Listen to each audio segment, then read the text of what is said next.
Hey everyone, welcome back to my channel in जिप्स creation. मैं आपके लिए यहाँ पर इस चैनल पर क्राफ्ट और स्टिचिंग से रिलेटेड आइडियाज़ लेके आती रहती हूँ। अगर आप मेरे कोई भी आइडियाज़ को मिस नहीं करना चाहते तो जल्दी से जाके आप चैनल को सब्सक्राइब कर लीजिए और पास में ही बेल आइकन को भी प्रेस कर लीजिए ताकि आने वाली वीडियो की नोटिफिकेशन आपको मिलती रहे। तो इससे आपको कोई भी आइडियाज़ मेरा मिस नहीं होगा। तो चलते हैं अपने आइडियाज़ की तरफ। मैंने यहाँ पर एक ये फैब्रिक लिया है जो कि मैंने सूट के साइड से जो कपड़ा निकल जाता है उसी कपड़े को मैंने साइड में से निकाल के ले लिया है। और यहाँ पर ये बचा हुआ कपड़ा है, बिल्कुल वेस्ट है। तो अब हमारे यहाँ पर तो ये लेंथ हो जाएगी और यहाँ से ये विथ हो जाएगी। विथ हमें इतनी ही लेनी है कि इस हैंगर के बराबर आ जाए। आप अपने हैंगर के अकॉर्डिंग इसकी विथ ले लीजिए। उसके साथ साथ मैंने यहाँ पर देखिए ये क्लॉथ क्लिप ली है। आप यहाँ पर क्लॉथ क्लिप की जगह अगर कोई रिंग है तो आप रिंग भी ले सकते हो। उसके बाद हमने यहाँ पर इस फैब्रिक को पहले बराबर कर लेना है अच्छे से। और यहाँ पर जो ये फैब्रिक के ये 4 फोल्ड है यानी इसके 2 पीस हमें लेने हैं। उसके बाद हमें यहाँ पर हैंगर के बराबर इस फैब्रिक को अलग, जितना भी फैब्रिक एक्स्ट्रा है उस फैब्रिक को हम निकाल देंगे और जो भी फैब्रिक है उसको अच्छे से हम बराबर करते हुए इसके 2 पीस को रेडी कर लेंगे। तो हमारे यहाँ पर 2 पीस रेडी होने के बाद देखिए ये 8.5 इंच का है और यहाँ से उधर से 10 इंच का है। 8.5 भी डबल करने के बाद है। उसके बाद मैंने यहाँ पर देखिए डबल में ही यहाँ पे पॉकेट को सेट कर रही हूँ। तो जितनी इसकी विड्थ थी उसके अकॉर्डिंग मैंने इसमें पॉकेट भी ले ली है। पॉकेट के पार्ट भी मैंने 2 लिए हैं क्योंकि दोनों साइड से हम पॉकेट लगाएंगे। आप चाहो तो एक साइड भी लगा सकते हो। तो इस तरीके से दोनों साइड पॉकेट लगेगी। तो सबसे पहले हमें यहाँ पर ऊपर से इसको डबल फोल्ड कर लेना है और सेम प्रोसेस से दूसरे वाले पार्ट में भी इसको डबल फोल्ड कर लेना है। यहाँ पर मैंने इसको डबल फोल्ड कर लिया है। डबल फोल्ड करने के बाद नीचे की तरफ से हमें इसको पॉकेट लगानी है। तो इस तरीके से जैसे नीचे लगाया वैसे ही ऊपर की साइड भी हम फैब्रिक को रख देंगे। और रखने के बाद जहाँ पर मैं लाइन ड्रॉ कर रही हूँ वहीं पे हमें इसको स्टिच करना है। पहले हमें यहाँ पर पॉकेट को साइड से स्टिच कर लेना है और बाद में आपको जितनी पॉकेट बनानी है उसके अकॉर्डिंग आप उसको मेजर कर लीजिए। मैंने यहाँ पर 3 पॉकेट बनाई है, 2 लाइन को मेजर करके इसको स्टिच कर लूँगी। तो जहाँ पर लाइन ड्रॉ की है वहीं पे मैंने इसको स्टिच कर लिए। टोटल हमारी यहाँ पर 6 पॉकेट बन के बिल्कुल रेडी हो गई है। अब उसके बाद हमें यहाँ पर जो इसका दूसरा फैब्रिक था यानी जो हमने ऐसे जो 2 पार्ट लिए थे स्टार्टिंग के, उसी में से एक पे पॉकेट लगाई है और दूसरे पार्ट पे हमें इस तरीके से वल्क्रों को लगा लेना है। आप चाहो तो इस पार्ट को खुला भी रख सकते हो, लेकिन यहाँ पर हम क्या है नीचे क्लॉथ क्लिप लगाएंगे तो यहाँ पर इसको बंद करना ज़रूरी है। तो यहाँ पर ये देखिए इस तरीके से तीन मैंने स्टेप लिए हैं। आप यहाँ पर चाहो तो पूरी एक लंबी स्ट्रिप भी ले सकते हो या फिर अगर आपके पास बटन है तो आप बटन का भी यूज़ कर सकते हो। यहाँ पर उसके बाद वेलक्रो को लगाने के बाद जो हमने पॉकेट लगाई थी उस पार्ट को हमें एक दूसरे के ऊपर उल्टा रखते हुए हम इसको थोड़ा सा पार्ट खुला रखेंगे, बाकी हम पूरे पार्ट को स्टिच कर देंगे। तो यहाँ पे देखिए मैंने इस तरीके से इसको स्टिच कर लिया है। इसके कॉर्नर्स हमने कट कर लिए ताकि जब हम इसको सीधा करेंगे तो इसके कॉर्नर अच्छे से निकल जाए। अब हमने यहाँ पर इसको सीधा कर लिया है। सीधा करने के बाद अब नीचे का पार्ट हमारा यहाँ से ओपन है। तो नीचे के पार्ट के लिए हमें सबसे पहले यहाँ पर क्लॉथ क्लिप को अटैच करेंगे। तो क्लॉथ क्लिप के लिए यहाँ पर एक छोटी सी स्ट्रिप को रेडी कर लेंगे। मैंने इस तरीके से स्ट्रिप रेडी कर ली है। अगर आपके पास इतना बड़ा फैब्रिक नहीं है तो आप छोटे छोटे टुकड़ों के भी स्ट्रिप को रेडी कर सकते हो क्योंकि हमें यहाँ पर स्ट्रिप को कट ही करनी है। तो इस तरीके से देखिए आपको यहाँ पर इसमें कट कर लेना है और यहाँ पर जितनी भी क्लॉथ क्लिप है उसके बराबर करते हुए स्ट्रिप को कट कर लेना है। तो मैं सारी स्ट्रिप में यहाँ पर 4 क्लॉथ क्लिप को यूज़ कर रही हूँ। तो 4 स्ट्रिप को कट कर लिया है। उसके बाद हमें इस क्लॉथ क्लिप के अंदर की साइड से इस तरीके से जो स्ट्रिप थी उनको डालेंगे और वहाँ से स्टिच कर लेंगे। स्टिच करने के बाद अब हमें यहाँ पर जो हमने जिसमें पॉकेट लगाई थी उस वाले पार्ट को लेना है और यहाँ पर देखिए इस तरीके से हमें इसको थोड़ा सा पार्ट हम अंदर डालेंगे और फोल्ड करने के बाद जो हमने पार्ट अंदर डाला है उस पार्ट के अंदर ही हमें क्लॉथ क्लिप को लगाना है। तो यहाँ पे इस तरीके से क्लॉथ क्लिप को देखिए बिल्कुल सेट कर दूँगी। 2 बिल्कुल कॉर्नर में लगाऊंगी और उसके बाद 2 को सेंटर में सेट करते हुए मैं लगा लूँगी।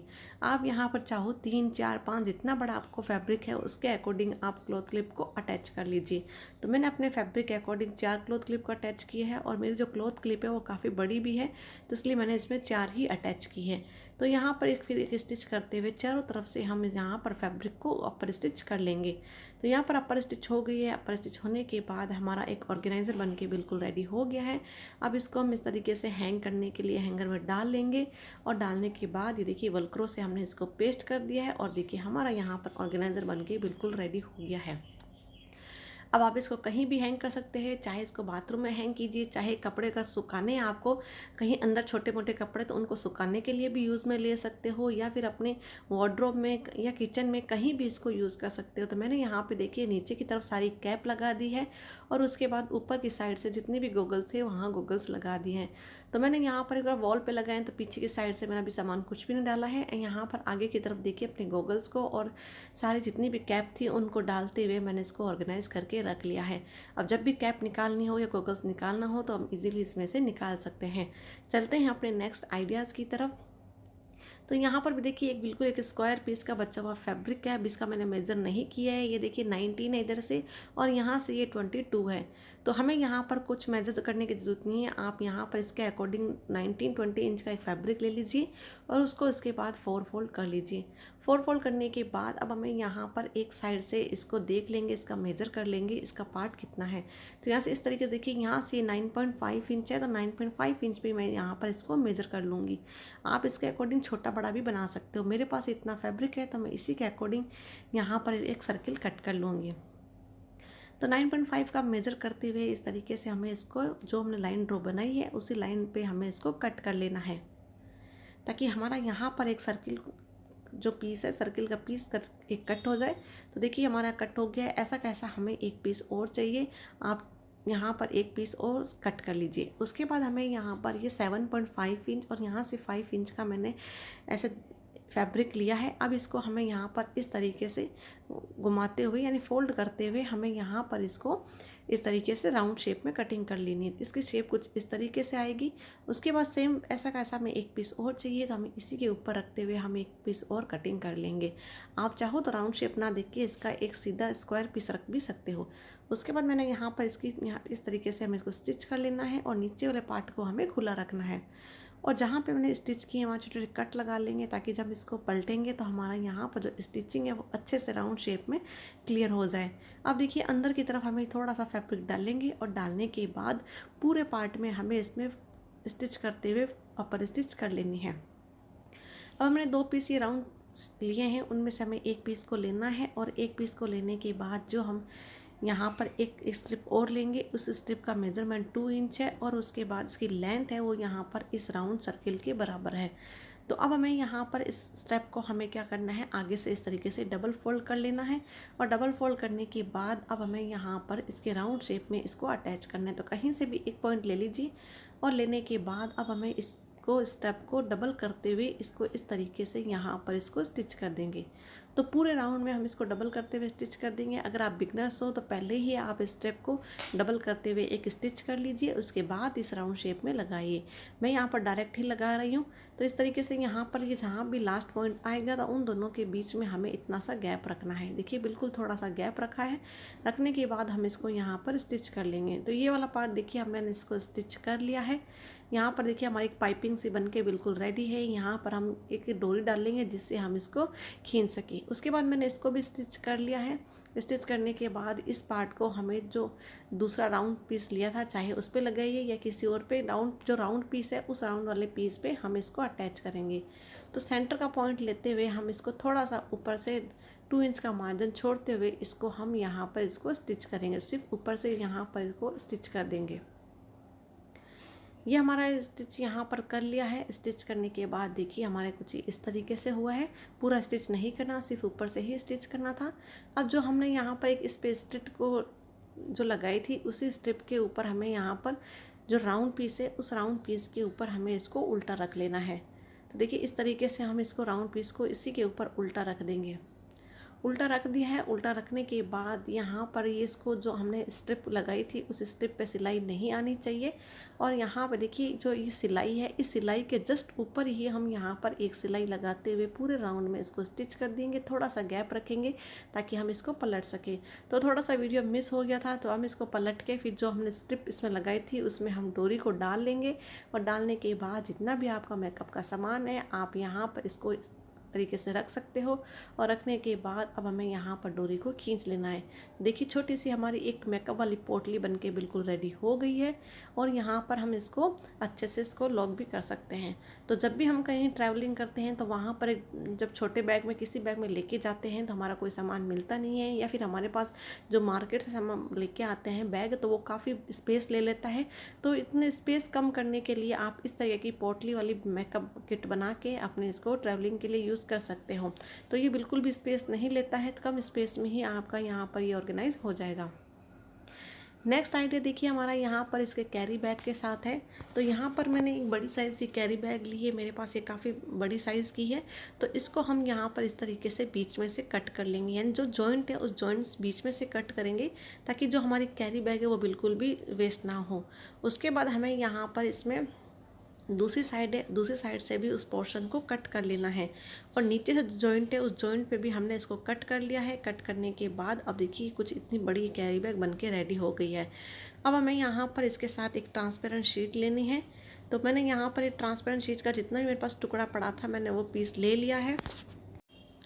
आपके पास जितना भी इसका पीस पड़ा है आप उसके अकॉर्डिंग ले सकते हो। यहाँ पर जो खिलौने वाली प्लास्टिक शीट या फिर जब ब्लैंकेट कुछ लेके आते हैं तो उसके साथ इस तरीके की प्लास्टिक शीट आती है। तो मैंने 9x9 इंच का यहाँ पर एक शीट ले ली है। आप अपने अकॉर्डिंग जितनी लेना चाहते हो उतनी अकॉर्डिंग आप ले सकते हो। उसके बाद हमें इसके साइड से हमें इसमें फैब्रिक को, यानी आप चाहो अगर कैरी बैग का नहीं बनाना चाहते तो आप कोई फैब्रिक से भी ले सकते हो। तो हमें जितनी बड़ी बनानी है उसके अकॉर्डिंग साइड से हम उतनी ही यहाँ पर क्या करेंगे, एक स्ट्रिप को कट कर लेंगे। तो यहाँ से मैं इसमें से कैरी बैग से ही कट कर रही हूँ। तो यहाँ से देखिए मैं जिस कैरी बैग की साइड से लेंथ है उस लेंथ की साइड से मैंने यहाँ पर ये 4 इंच तक यहाँ पर मैंने इसको कटिंग कर ली है। तो यहाँ पे देखिए इस तरीके से मैंने एक स्ट्रिप को कट कर लिया है। अब इस स्ट्रिप को हम यहाँ पर जो हमारी प्लास्टिक शीट थी उस प्लास्टिक शीट के साथ इसको अटैच कर लेंगे। तो यहाँ से इसका मेजरमेंट देखिए 9.5 इंच ही है और यहाँ से इसका मेजरमेंट है हम इसको 2.5 इंच तक कर लेंगे। तो उसके बाद देखिए हम इसके साथ इसको फोल्ड करेंगे। तो इस तरीके से यहाँ पर हम इसको स्टिच कर देंगे। और वहीं दूसरी साइड भी हमें जो दूसरा पार्ट हमने कट किया है दूसरे पार्ट को भी हम इस तरीके से स्टिच कर देंगे। तो दोनों पार्ट को हमें इसके ऊपर एक दूसरे के ऊपर रखेंगे और रखने के बाद हम इसको स्टिच कर लेंगे। तो हमारा यहाँ पर इतना स्टिच हो गया। स्टिच होने के बाद देखिए इस तरीके से हमारा एक लंबा फैब्रिक बन के रेडी हो गया है। अब हमें यहाँ पर जो दोनों ऊपर की साइड है वहाँ भी एक स्ट्रिप को ले लेना है। तो जितनी अभी स्ट्रिप कट की थी उसी के अकॉर्डिंग हम यहाँ पर फिर से एक स्ट्रिप को कट कर लेंगे। देखिए मैंने यहाँ पर 2.5 इंच की एक स्ट्रिप को कट कर ली है। तो अगर आपको जितनी भी बनानी चाहो आप अपने अकॉर्डिंग इसमें डिज़ाइन डाल सकते हो, जैसा भी डिज़ाइन डालना चाहो वैसे आप डाल लीजिए। तो यहाँ पे देखिए इस दोनों स्ट्रिप ऐसी की वैसी एक स्ट्रिप और लेंगे और इसको हम यहाँ से भी इसको अटैच कर लेंगे। तो दोनों स्ट्रिप को हमें पहले अटैच कर लिया है। अटैच करने के बाद देखिए हमारा यहाँ पर एक पीस बन के बिल्कुल रेडी हो गए। बीच में ट्रांसपेरेंट शीट है और साइड में यहाँ पर हमारा कैरी बैग वाला फैब्रिक है। अब हमें यहाँ पर चारों साइड जो भी हमने सिलाई लगाई है वहाँ पर हमें इसको अपर स्टिच करते हुए इसको सेट कर लेना है। उसके बाद इसी की साइज़ की हमें क्या करना है, एक और कैरी बैग लेनी है। तो यहाँ पे देखिए इस तरीके से हम इसमें कैरी बैग को कटिंग कर लेंगे। यहाँ पर जो कैरी बैग की कटिंग करनी है वो हमें इस तरीके से करनी है कि यहाँ पर जो इसकी विड्थ है विड्थ के अकॉर्डिंग तो हमें इसको सीधा ही रख रही हूँ। वैसे आप विड्थ की साइड लेंथ की साइड किसी भी तरीके से कर सकते हो, क्योंकि जो मैं पीछे की तरफ इसको पैक कर रही हूँ जिस तरीके से कुशन में लगे हुए होते हैं 2 पार्ट अलग अलग वैसे ही लगा रही हूँ। देखिए जितनी इसकी लेंथ है उसके अकॉर्डिंग मैंने यहाँ पर इतना पार्ट मैंने एक्स्ट्रा ले लिया है। आपके पास जितना भी है इसकी विड्थ जो पीछे नीचे बचा हुआ कपड़ा था उसकी इतनी थी तो इसलिए मैं ऐसे ही ले रही हूँ। उसके बाद मैंने इसको थोड़ा सा फोल्ड किया। थोड़ा सा फोल्ड करने के बाद अब इसको हम कटिंग कर लेंगे। जिस तरीके से कुशन के पीछे लगा हुआ होता है वैसे ही हम लगा रहे हैं। आप चाहो तो यहाँ पर वेलक्रो या जिप भी यूज़ कर सकते हो, लेकिन मैं यहाँ नॉर्मल कुशन की तरह लगा रही हूँ। तो देखिए इस तरीके से हम इसको फोल्ड कर लेंगे। वैसे ही सेम प्रोसेस से हम इसको भी फोल्ड कर लेंगे।